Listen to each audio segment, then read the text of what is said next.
Hello everybody, this is City Scrapper. Thank you so much for joining me today. Today I have my first layout using the May My Creative Scrapbook limited edition kit. For this layout I'm using one of the 49 and Market papers that were included in the kit, and I started off by adding some modeling paste to the background. I'm using this floral stencil that is the stencil for this month, and it is made by Simple Stories.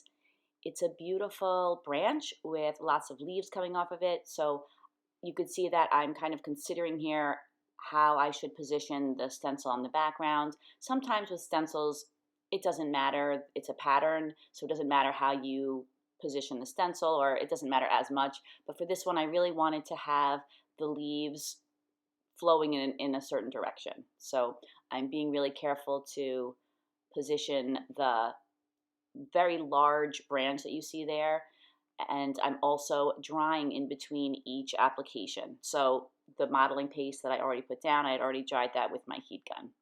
I have a general idea of what I want the page to look like, but I don't have a really set plan. I know I want to use the photo that's off to the left. That's a photo of both of my daughters. And I know that I want to position it kind of between the two images on the background, and I'm thinking now that I'm going to put it off to the right. In the kit, we got a whole sheet of 49 and Market die cuts, and I am just in love with 49 and Market. It's like my new favorite manufacturer. Not that I don't love all of them, but I'm just really into 49 and Market right now, and I just love their die cuts. So I inked up the edges of all of them. Also, the Simple Stories collection is called Simple Vintage Cottage District. That was the collection that made up the majority of the papers that were included in this month's kit, and there were lots of embellishments and things. So in that little stack you see off to the left, that includes the 49 and Market die cuts, and also some flowers that I fussy cut from the Simple Stories collection. And they match together really well. These lace strips were also included in the 49 and Market die cuts. They're 3 different colors, and I thought they were super pretty, and I thought they would be perfect to layer on top of each other, and then I could kind of use them as a little shelf to rest my photo. And I'm inking all of the edges of all of these die cuts with some Distress Oxide in Forest Moss. And aren't they so pretty? They are very intricate die cuts. So I'm layering them up, and I'm attaching them down together. So on this layout, I did something that I normally try not to do. The sheet of die cuts that is from 49 and Market had so many beautiful die cuts on it, and normally I try to spread those out over several layouts, but other than a couple of butterflies, I used every last one. But I felt that, and I hope you'll agree as you watch me make this layout, that the more leaves that I added, the better the layout looked. So I decided to just go with my instincts and keep adding until I felt happy with the result. And then, of course, in the kit, there were lots and lots of other embellishments from Simple Stories. So I still had plenty to work with. So I feel like it all worked out. So I popped up my photo on some foam. I also backed it with a card that was included in the 49 and Market die cuts. I just cut it into 2 different pieces and put it in the back just to add a little bit of interest to the photo. And I'm attaching that down using ATG adhesive and just layering it over the lace strips. And now I'm going to start with the embellishments. I'm going to be arranging all of the die cuts and fussy cut pieces in a diagonal, going from the top right hand corner to the bottom left hand corner. It's one of my favorite compositions, and I think it works really well on this particular page. You can see here how beautiful those 49 and Market leaves are, and also how pretty those Simple Stories flowers are, those reddish flowers to the right and to the left of the photo. I'm going to be using some chipboard on this layout. This is the Simple Stories chipboard that was in the kit, and you can see the title is Sweet, and I also included a heart, and that heart is also chipboard, and I'm going to be moving that heart around quite a bit, just repositioning the strips of lace. I wanted to move them down just a touch to give me a little bit more room for the photo and the embellishments on the upper part of the layout. And you can see here that I'm layering the flowers and the leaves, and I'm trying to make a composition that I think looks nice to the eye. So I have most of the leaves cascading down from right to left, but then I also add some more leaves to the right of the photo and underneath. Butterflies are one of my favorite embellishments, so whenever I have papers that have butterflies on them, I tend to fussy cut them out. I was lucky though that on this die cut sheet there were quite a few butterflies. So I selected the pink ones, and I'm going to be kind of making a triangle out of them on the layout. Now I'm attaching down that title suite with some ATG adhesive, and I just attach that right to the photo. And now I'm popping up those butterflies on some foam.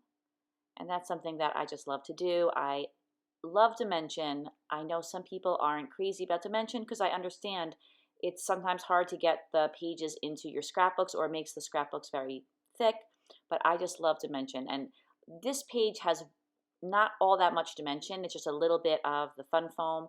So I popped up all three of the butterflies, and you could see that I ended up putting the larger butterfly on the bottom. And now I'm going to pop up some of the leaves on fun foam, not all of them.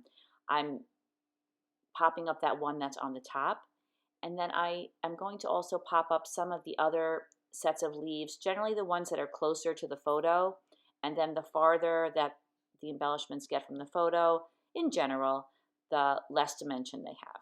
But that's not a rule, that's just kind of how it works out most of the time. So I'm just using that inexpensive fun foam, and I'm not making the rectangles perfect. I'm just adding a little strip behind each leaf and attaching them down. This photo was taken when my family went to visit my older daughter at college, and we were in a little conservatory that my daughter liked to visit, and it was so beautiful. There were so many beautiful plants and flowers, and they had little quail running around, and I think there might even have been a duck in there. So it was just a very serene and very beautiful experience to go to this conservatory. And I was thinking that if I was ever going to go a little overboard with leaves and foliage on a scrapbook layout, this would be the perfect photo to do it with, because this particular experience was definitely filled with plants and greenery and leaves and a real beautiful natural look. So I'm continuing to vary, attaching the leaves down flat against the page and popping them up. I have the rest of the leaves positioned and attached down, so I'm just attaching down this last set of leaves and using the ATG adhesive. And you have to be very careful with these leaves. They're very beautiful. They're a little fragile though, so you have to be careful because the ATG adhesive can be a little rough to dispense on the back of them, but they all stayed intact. So now I'm using some of the dimensional Prima flowers, and I just use a couple of them. I just wanted to add a little something. I didn't want to go crazy with the flowers, especially since I went crazy with the leaves. Now I'm adding some photo corners. I love photo corners. I feel like they're such a nice little finishing touch to the layout. So I'm using an EK Success scalloped photo corner punch. And now I'm adding this tag. Well, I already added the tag, but now I'm punching a hole in it. I wanted to add some twine. My first thought was I was going to punch a hole, and then I was going to put one of those We Are Memory Keepers, kind of like page savers, on top of them. The punch is over to the left. It just punches a circle that you could use to put on top of tags. But when I punched out that circle, it was too large. It covered the whole top of the tag. So I ended up just punching the hole a little bit more. It's not a perfect circle, but I think the twine kind of covers it up. So it ended up being okay. Now I'm attaching down the photo corners. I can't tell you how many times I've punched out photo corners, not attached them down right away, and then lost them. So I think it's a pretty good idea to get those little pieces attached down, for me anyway, when I can still find them. And then I'm using a little bit of glue to attach the dimensional flowers, some ATG adhesive to attach the title, and you can see that I moved that heart to the center of the title. And now I'm just going to put a couple of really, really tiny pearls on the photo corners, and as you can see, there's one on the heart. And I was kind of resisting putting that very last leaf die cut on the layout. I was kind of telling myself that I would save one set of leaves for another layout, but when I trialed it, tried putting it on the layout. I really liked it, so I ended up just going for it and putting that last set of leaves right on there. And I hope you agree. I think it goes there. I think that it kind of makes the layout look complete. I fussy cut a little flower from some of the Simple Stories papers, and you could see that the stem got separated from the flower. So I'm just kind of reuniting them using some ATG adhesive.